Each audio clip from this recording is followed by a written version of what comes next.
Dynamite Headdy is one of the best games on the Mega Drive.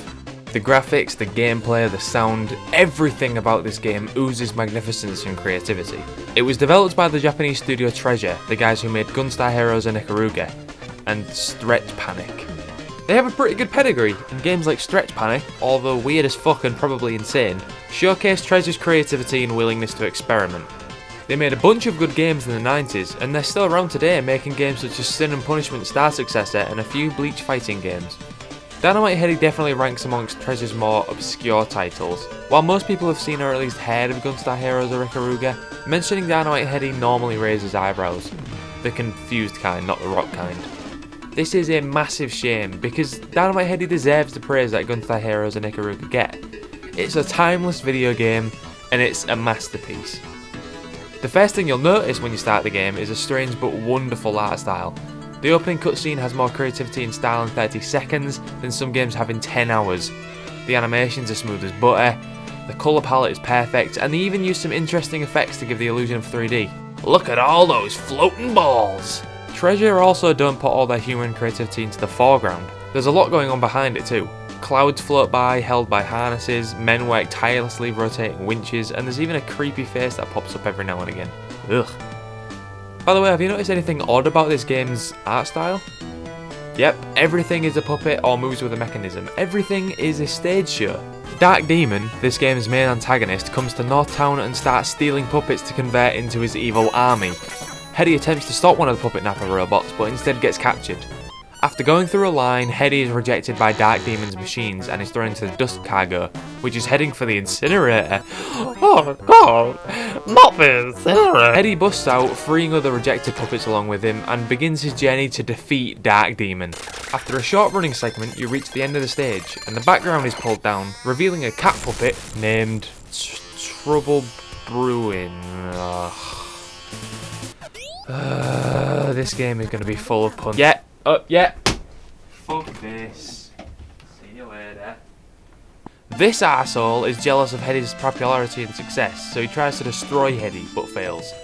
Several times. In fact, each time you fight TB, he's got a different body, which adds exciting twists to the boss battles. I guess this is similar to Dr. Robotnik in Sonic the Hedgehog, except this game has good boss battles. Pow pow! We'll get more in depth with the boss battles later, but first let me just give you the basics of the gameplay. Handily enough, there's a tutorial section in the game, and although skippable, I always find myself doing them anyway. That's the sign of a well-designed game. This is the sign of a poorly designed game. Anyway, these tutorial stages teach you how to aim your attack, how to use the grapple climb feature, and give you a chance to come to grips with the different heads in the game. There are about 18 in total, and some are useful all the time, like the slammer head. Some are good to have in certain situations, like the vacuum head, and one which is never useful, the head trip, which is there just to piss you off during the boss battles, the fucking dicks. There's also a head which takes you to the special stage, shooting hoops! Numbers? I don't want to remember numbers, I want to give enemies a head! Lamau.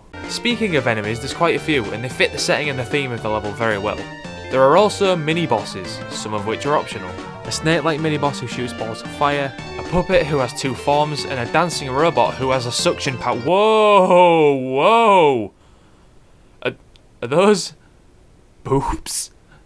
Glowing boobs? High voltage! When we cut, when we kiss, when we touch. Now we get on to my favourite part of this game, the sound. I love the music in this game, and I wouldn't hesitate in saying it's one of the best soundtracks on any 16-bit game out there.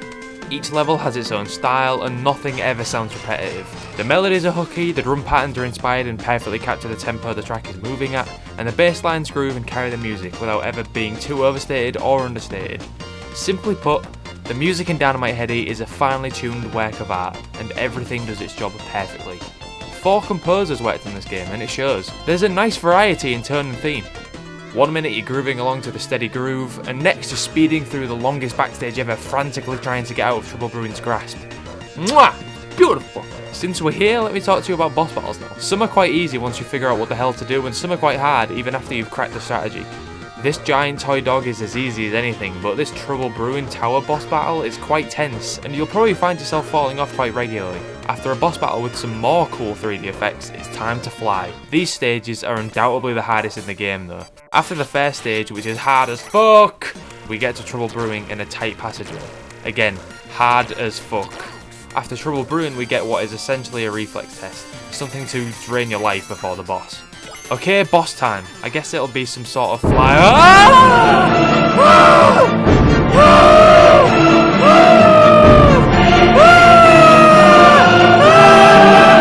Okay, that's quite creepy.